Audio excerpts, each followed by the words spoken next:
The Little Prince is not merely a story. It is the confession of a lonely pilot who cries out the truth of humanity from the sky.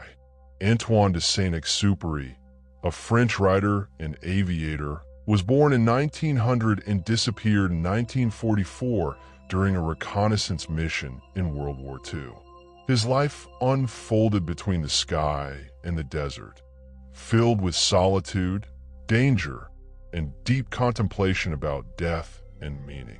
He wrote The Little Prince in 1942 while living in exile in the United States, exhausted by war and disillusioned with the emotional emptiness of the modern world.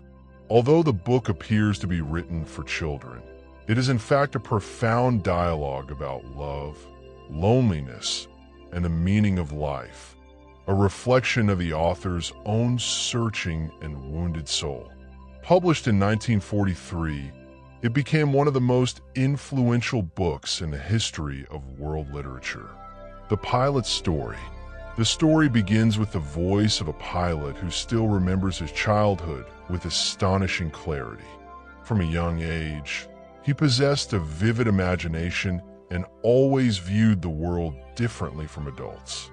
For him, the world was not confined to ordinary reality. It was a place where snakes could swallow elephants whole, and nothing was impossible. One day, as a child, he came across an illustrated book that deeply fascinated him. It showed a boa constrictor that had swallowed an elephant. The image amazed him and sparked his curiosity. Filled with excitement, he picked up a pencil and paper and carefully drew the same scene. Proud of his work, he showed the drawing to adults, eagerly awaiting their admiration. But their response disappointed him. One of them glanced at the drawing and said, "It's just a hat. Why should anyone be afraid of it?" The child was bewildered and replied, "But can't you see the elephant? It's inside the snake." The adult shook his head and smiled. "Snakes and elephants? That's just your imagination. You should draw something realistic." At that moment, the child realized that no one could understand what he saw in his mind. He felt that the adult world was incapable of understanding imagination. His disappointment was so profound that he decided to abandon drawing altogether and step into the adult world, a world where logic and practicality ruled over imagination. He stopped drawing and spoke less and less about what he felt inside. Years later, that child had grown into a man and become a professional pilot. Yet he could not rid himself of his disappointment with the world and with people. Every day, he flew his airplane through the skies, among clouds and distant horizons, searching for a sense of freedom and meaning he could never find in ordinary life. Flying was not just a profession for him. It was an escape from loneliness and from the loss of his childhood world of imagination. Still, deep inside, he felt a great emptiness. When he was among people, in cities and airports, he often felt misunderstood. Conversations with adults were shallow and limited, and no one seemed able to grasp his childlike and unconventional way of seeing the world. This inner void followed him everywhere, and not even the vast sky could fill it. One day, during one of his flights, his airplane engine failed. Suddenly, the plane went off course, and he was forced to make an emergency landing in the heart of the African desert. On the horizon, there was no city, no tree, and no sign of human life. Only sand, wind, and absolute silence. The ground was dry and harsh, and he seemed utterly alone and helpless in that immense emptiness. Night fell, and the star-filled sky stretched above him. Sitting on the ground, the pilot stared into the distance, unsure whether he would survive until morning. A cool breeze moved through the sand, and grains slipped beneath his feet. He tried to hold on to hope, reminding himself that anything could happen, Yet the silence and solitude of the desert weighed heavily on his thoughts. During that long night, he reflected on how, as a child, he once saw the world differently through drawing and imagination. But now he was alone in the desert, facing a world that felt hard and unforgiving. Within himself, he held a dialogue between the child who had once drawn freely and the man who now flew through the skies. He murmured to himself, "How simple and carefree I once was. What happened that made the world so serious?" The next morning, the pilot awoke to the same vast, dry desert. The sun rose over the dunes, making the sand shimmer. He knew he had to repair his airplane, but his heart was filled with anticipation and curiosity. Something inside him whispered that this was only the beginning of an extraordinary adventure, one that would unfold not only in the outside world, but deep within his own soul. As he examined the airplane, he spoke softly to himself. "Who knows who I might meet here today? Maybe everything will change. Maybe I'll see something wonderful again, something that reminds me of my inner child." And it was this expectation, the silence of the desert, and the starry sky that became the starting point of a journey he would never forget. The first encounter with the little prince. It was a hot, silent morning in the African desert. The pilot was still sitting on the ground, carefully inspecting his airplane and examining its damaged parts, while his mind drifted between the quiet of the sand and memories of childhood. A gentle breeze blew through the desert, brushing fine grains of sand across his face. The silence was so heavy that he could hear the beating of his own heart. Suddenly, a small, gentle, and crystal clear voice broke the morning silence. "Please draw me a sheep." The pilot jumped to his feet and looked around.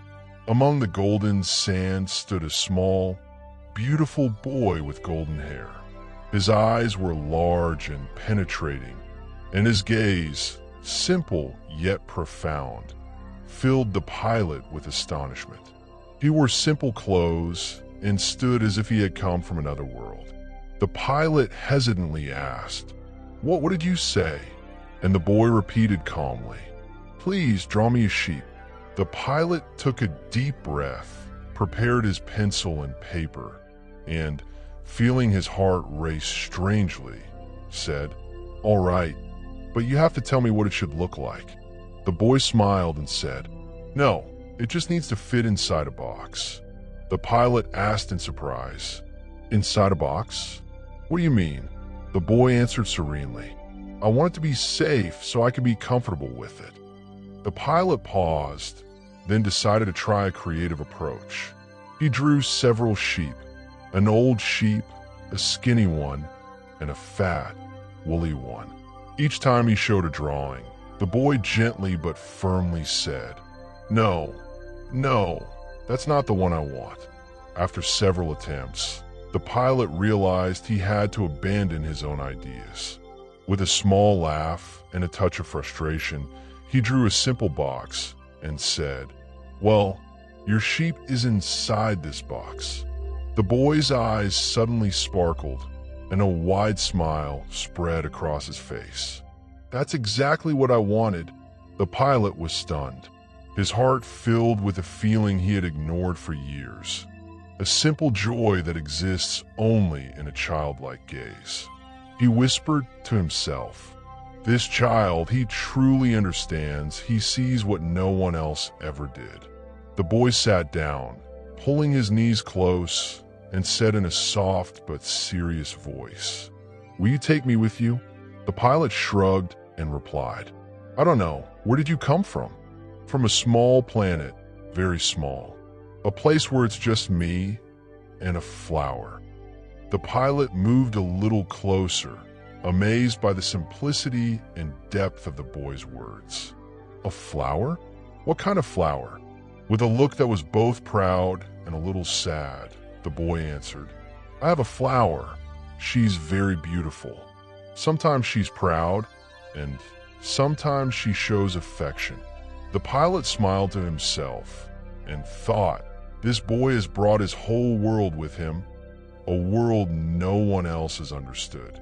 For a while, they sat together in silence, a silence full of presence and understanding.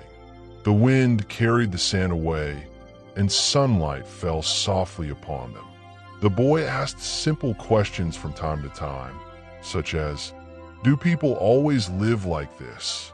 And the pilot replied, "Yes, but some people forget how to see what truly matters." The boy laughed, not a shallow laugh, but one filled with curiosity and wonder, as if he were discovering the world for the first time.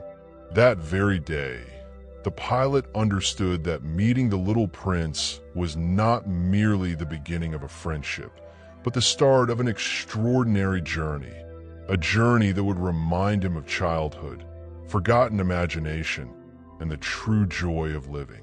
His heart filled with hope and curiosity, and he felt that something had changed, something long lost, now awakened within him once more.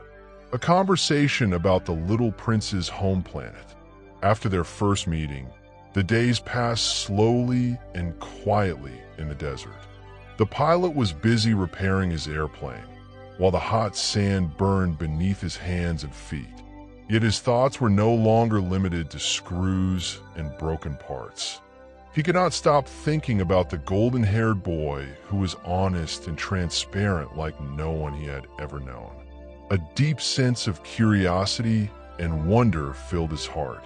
The little prince sat on the sand with his knees drawn up, gazing at the horizon. Calmly, yet seriously, he began to speak. "I come from a small planet, very small. A planet where I can watch the sunset several times a day." The pilot widened his eyes and asked, "How can you watch the sunset several times in one day?" The little prince smiled and placed his hands on his knees. "Because my planet is very small. Sometimes I only need to take one step, and the sun sets again." The pilot nodded in admiration. "How fascinating. I didn't know such a thing was possible." The boy lifted his head and continued with his deep, steady gaze. "On my planet, I live all alone with 3 small volcanoes, 2 active and 1 extinct, and I have a flower." His eyes sparkled and his breath quickened as he spoke of his flower. "My flower is beautiful. Sometimes she's proud, sometimes she's affectionate, sometimes she's very pleased with herself and thinks she's the best." The pilot smiled slightly and asked, "How can a flower think it's important?" The little prince grew a little sad and replied, "If I don't take care of her, she withers. She always expects me to spend time with her and look after her." The pilot sighed softly. "So you're responsible for her, aren't you?" "Yes, I'm responsible, but sometimes I get tired of her. Sometimes her pride bothers me." The desert sand shifted beneath their hands, and sunlight poured over them. The heavy, gentle silence of the desert gave their words a deeper meaning. The little prince lowered his head for a moment and then said softly, "But despite all that, I still don't know how much I love her." The pilot replied gently, "Sometimes when we love someone, even we don't realize how much. Maybe that's natural." The little prince smiled, though his eyes were slightly moist. To the pilot, this moment was clear proof that love and care can be deep and real even in the smallest of beings. He realized that this golden-haired boy, with all his simplicity and honesty, carried a vast world within him, a world full of feeling, responsibility, and love, even for a single flower. "You know," the little prince said thoughtfully, "sometimes I think everything matters, but nothing has value without care and love." The pilot nodded with a smile. "You're right. Without love, everything is just a thing, but with care and affection, everything gains meaning." After this conversation, the little prince rolled slightly on the sand and leaned his head back, gazing at the bright morning sky. The pilot sat beside him and looked as well. It was a silence full of presence, a silence filled with unspoken conversations and shared understanding. The boy smiled again and said, "By the way, I was very lonely. Sometimes I think my flower is everything, but I never knew what it meant for someone to truly understand me." The pilot answered, "Now that I'm here, you can speak. You can be with someone who understands." The little prince moved a little closer and said softly, "I want to tell you what my planet is like and how I take care of it." That day in the desert, among the sand and the burning sun, the pilot and the little prince spoke not only about a small planet and a flower, but about care, responsibility, and the value of love. Every word of the little prince was filled with sincerity and emotion, and the pilot rediscovered that simple, childlike feeling he had forgotten long ago. As the sun slowly descended and painted the sand gold, the little prince said quietly, "Sometimes I think that without care, everything is just a thing, but with care and love, everything becomes special." The pilot smiled and gazed into the distance of the desert, feeling that this golden-haired child was not only a friend, but a guide who was helping him rediscover the simple and true meanings of life. The story of the Baobabs. One bright and peaceful morning on the little prince's planet, he led the pilot to one corner of the planet. The ground was soft and slightly sloped, and golden sunlight shone on the fine sand. The little prince stood with unusual seriousness, staring at the horizon, then said calmly but firmly, "There's something very important you need to know. The Baobabs." The pilot looked surprised. "Baobabs? Were they? Trees? Yes, trees, but very dangerous ones. If you let them grow, their roots spread everywhere and destroy my planet." The pilot looked at the ground and asked, "Really? Can a tree destroy an entire planet?" The little prince answered with his large, serious eyes, "Yes. When a sprout is small, it doesn't seem like much. But if the roots grow, even my flower won't survive. They consume everything." The pilot stepped back slightly. "So what do you do? Do you stop them?" The little prince nodded, his voice calm but determined. "Every morning, before anything else, I examine my planet. If I see even the smallest baobab sprout, I pull it out immediately. If I'm late, there's nothing I can do. The planet will be destroyed." The pilot said admiringly, "That's a huge responsibility. You do this every morning?"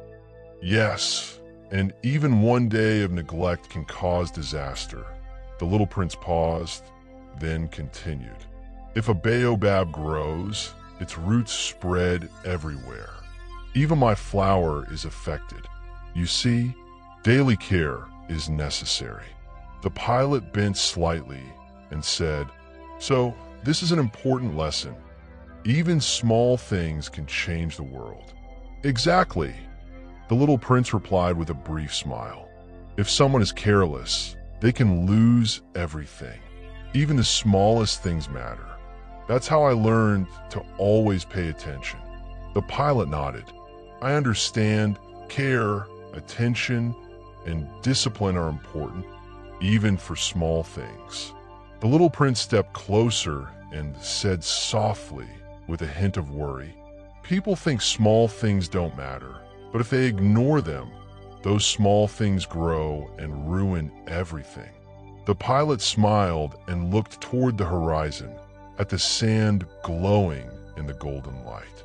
In his heart, he felt that this golden-haired child was not only a friend, but a true teacher of responsibility and care. "So you take care of things every day, even when no one sees," the pilot said thoughtfully. "Just like real life. Exactly, the little prince replied firmly. Even if no one is watching, doing the right thing means caring. That's true responsibility. Without it, even my flower couldn't survive. In that moment, the meaningful silence of the planet, along with a gentle breeze across the soil, made the little prince's lesson even deeper. The pilot understood that caring for even the smallest things can be the difference between destruction and preservation. You must always be careful, the little prince said. Nothing is insignificant. Even a baobab sprout can ruin everything. The pilot took a deep breath and smiled. Yes, now I understand. Caring for small things means caring for life itself. The story of the rose. After that golden morning when they spoke of the baobabs, the little prince led the pilot to his rose. The rose stood at the center of the small planet, with delicate petals and a brilliant red color. The little prince paused and said softly, "I want to tell you about my rose. She's very special." The pilot bent down and looked closely. Sunlight fell on the rose, and her petals trembled slightly. The little prince continued. When she first appeared, she was very proud.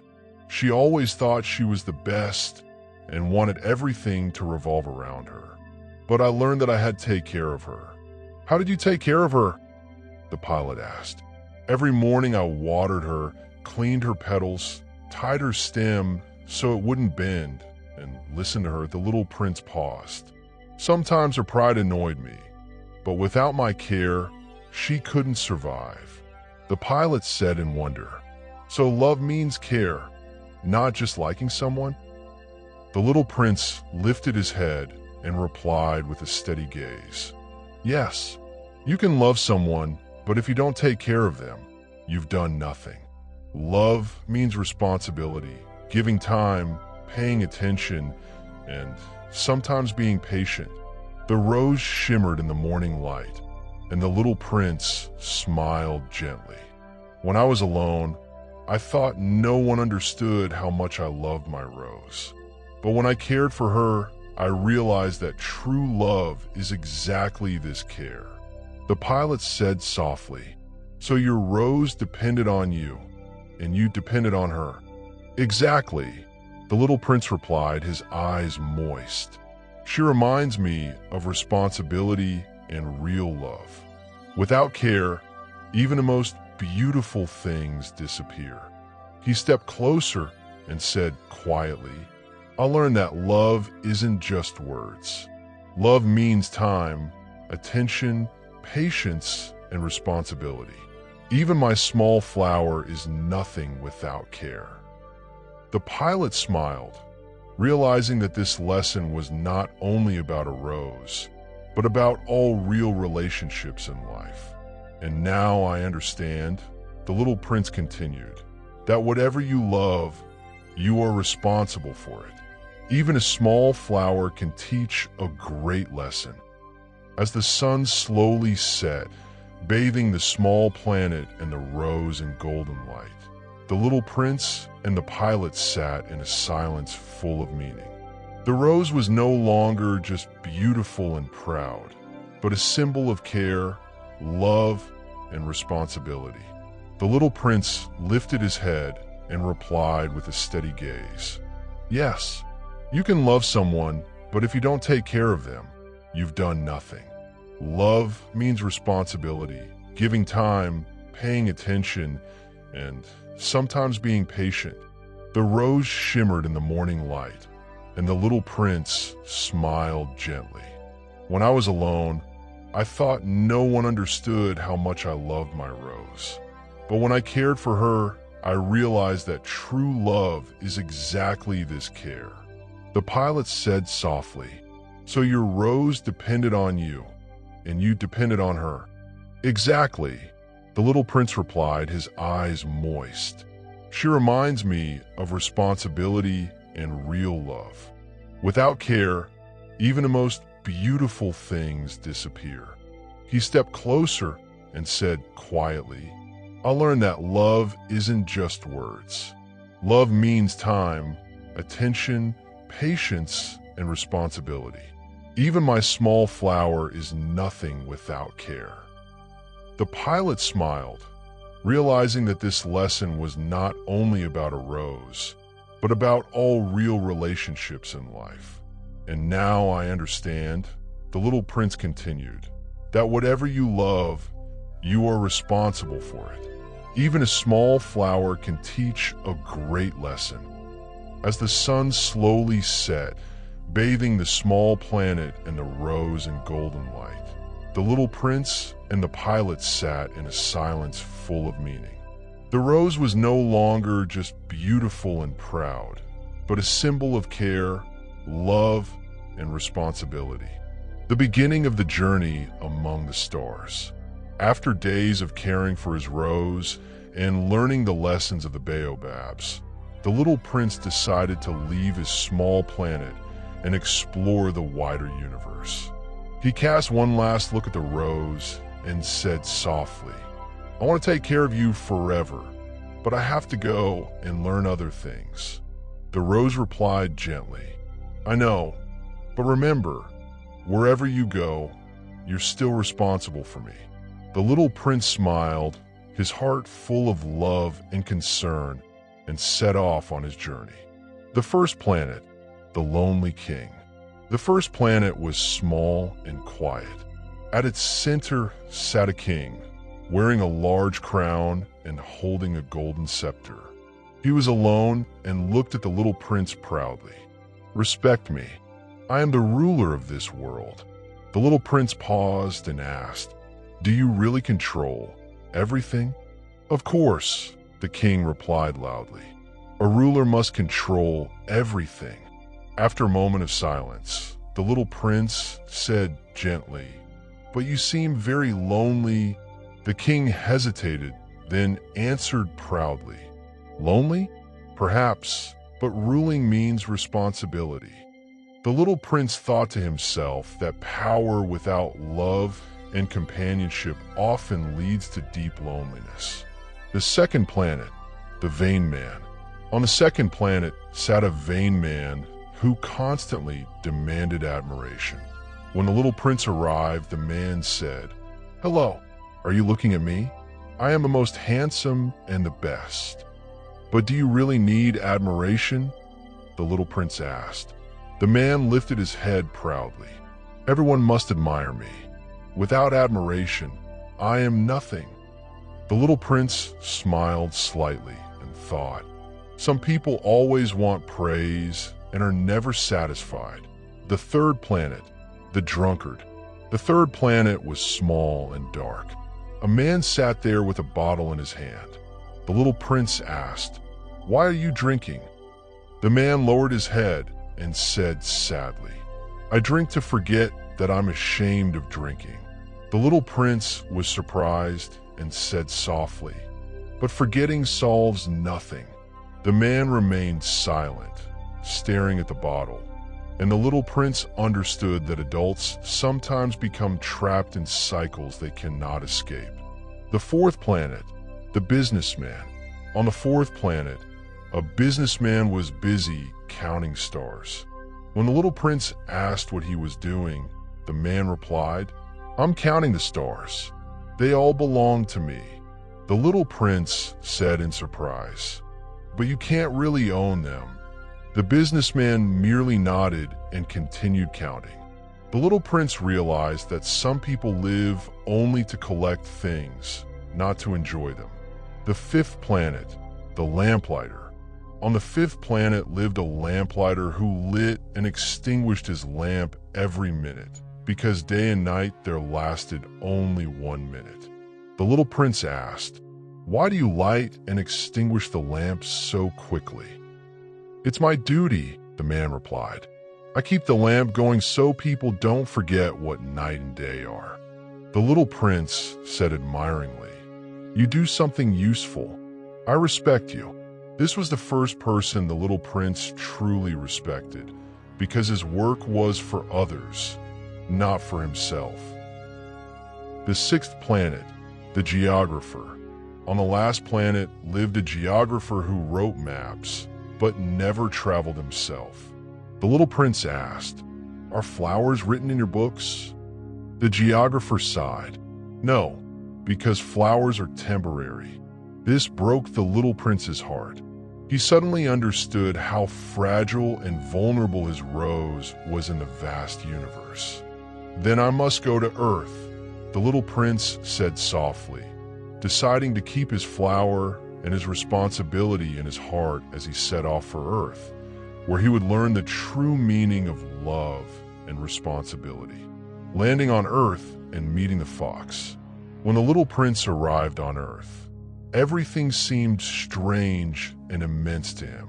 The vast plains, the wide sky, and the sound of the wind carrying the scent of soil and grass filled him with wonder. At first, he encountered a small snake that said, "If you wish, I can take you back to your homeland, but the journey is dangerous." The little prince simply nodded and replied softly, "No, I want to see the earth and learn new things." Then he came to a garden filled with thousands of roses. He was astonished and a little sad. His own flower, which he believed to be unique, suddenly seemed like one among thousands of similar flowers. His heart grew heavy and he said with a trembling voice, "So, my flower isn't special." A feeling of deception and loneliness weighed on him. He fell onto the grass and began to cry. That was when he noticed a fox looking at him with sharp, calm eyes. The fox said gently, "Hello, why are you crying?" With tears in his eyes, the little prince answered, "I thought my flower was special, but now I see she's just like all the others." The fox nodded kindly and said, "You still don't understand.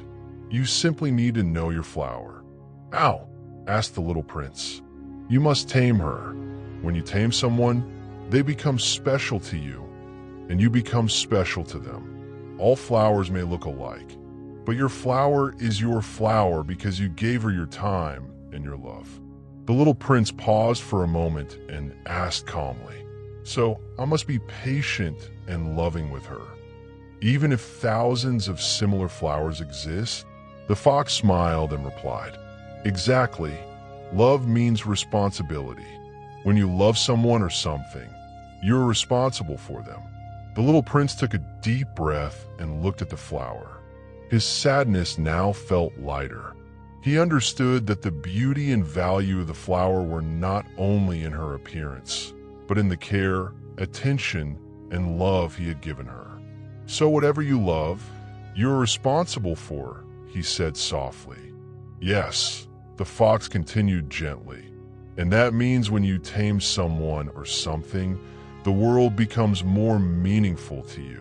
That day, the little prince began to play and talk with the fox, and with every moment, he understood more clearly that care and attention are the most important lessons in life. His flower was no longer alone. Through love and responsibility, the little prince had discovered her true value. Meeting the fox and the lesson of taming. The little prince was walking through the golden fields of Earth when he suddenly saw a fox watching him with bright, sharp eyes. The fox said softly and curiously, "Hello, would you like to tame me?" The little prince tilted his head slightly and asked, "Tame you? What does that mean?" The fox smiled and replied, "Taming means creating a bond.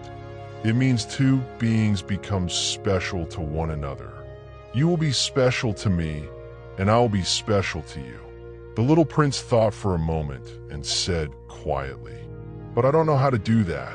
The fox answered patiently, "First, you must have patience. Begin from a distance by looking, then talking little by little, and then slowly bringing your hand closer. When you do this, I will be tamed, and you will become special to me." Days passed, and each day the little prince came a little closer without frightening the fox.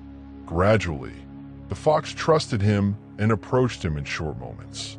The little prince watched carefully, waited, and learned that every true bond requires time and attention. One day, the fox sat down and said with a deep look, "You are no longer the same. Now you are special to me." The little prince smiled, his heart filled with joy. "And you are special to me too." The fox came a little closer and continued seriously and calmly. "I want to tell you a secret, but promise you won't forget it." "I promise," said the little prince eagerly. The fox said, "Love means responsibility. You are always responsible for what you have tamed. You are responsible for your flower, and I am responsible for our friendship." With shining eyes, the little prince said, "I understand whatever you love, you are responsible for." The fox smiled and added, "And now something even more important. If you look at the flowers again, you will understand that your flower is special among them, because you gave her your time and loved her." The little prince listened in silence. His heart felt heavy, but that heaviness clarified the true meaning of love and responsibility for him. He no longer saw just a beautiful flower. He saw his flower, a small flower that had received his time and affection and was now unique and irreplaceable in his heart. The moment of parting arrived. The fox looked at him sadly and said, "I can't stay with you anymore, but you will never forget me, and I won't forget you either." The little prince lowered his head and replied softly, "I won't forget you either, nor your kindness and your lessons." In the golden silence of the fields, the little prince understood that true love is not only found in beauty, but in care, devotion, and accepting responsibility. The fox walked away, but something had changed forever in the little prince's heart. He truly loved his flower now, with no doubt left within him, continuing the journey and the decision to return. After the day he tamed the fox in the golden fields, the little prince walked for a long time in silence. The wind passed through the wheat, whispering softly like the quiet voice of the earth. The scent of sunlight, soil, and grass filled the air. He was no longer the same child who had begun the journey. Something within him had changed. He was calmer, more thoughtful, and a little sad. He said to himself, "Now I understand what taming means. It means creating a bond, something that stays in your heart forever." Later, he met a man selling boxes of small pills. "Thirst-quenching pills," the man said confidently. "Take one, and you won't be thirsty for 7 days." The little prince asked, "Why?" "To save time," the man replied. "People are always in a hurry. These pills save 53 minutes a week." The little prince thought and asked, "And what do they do with those 53 saved minutes?" The man shrugged. "Anything they want. Work, travel, shopping, it doesn't matter, as long as time isn't wasted." The little prince remained silent, looking at the grains of sand beneath his feet. Then he said softly, almost to himself, "If I had 53 extra minutes, I would walk to a spring and drink water slowly." The man said nothing. The little prince smiled gently and continued on his way. Hours later, he reached a train station filled with the sound of whistles and moving trains. A railway worker stood among the tracks, sending trains in every direction. "Why do so many trains come and go?" asked the little prince. "Because people are never satisfied with where they are," the man replied. "They think happiness is somewhere else." "Do children travel on the trains too?" "Yes, but only they look out the windows. Children know what they are looking for." The little prince smiled. "I once followed my star too." Days passed. At night, the stars filled the sky. A voice in his heart whispered, "Go back, your flower is waiting." When he met the pilot again, he said softly, "I know the time to leave is near." He looked at the stars and said, "I must return. My flower is alone. I am responsible for her. The pilot listened in silence.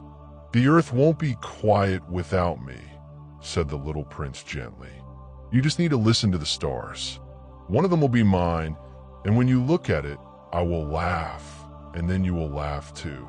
As the moonlight shimmered on the sand, the little prince stood up, looked toward the distant sky, and whispered, "It's time to go." And the pilot understood that this farewell was not a bitter ending, but the beginning of an eternal understanding of love.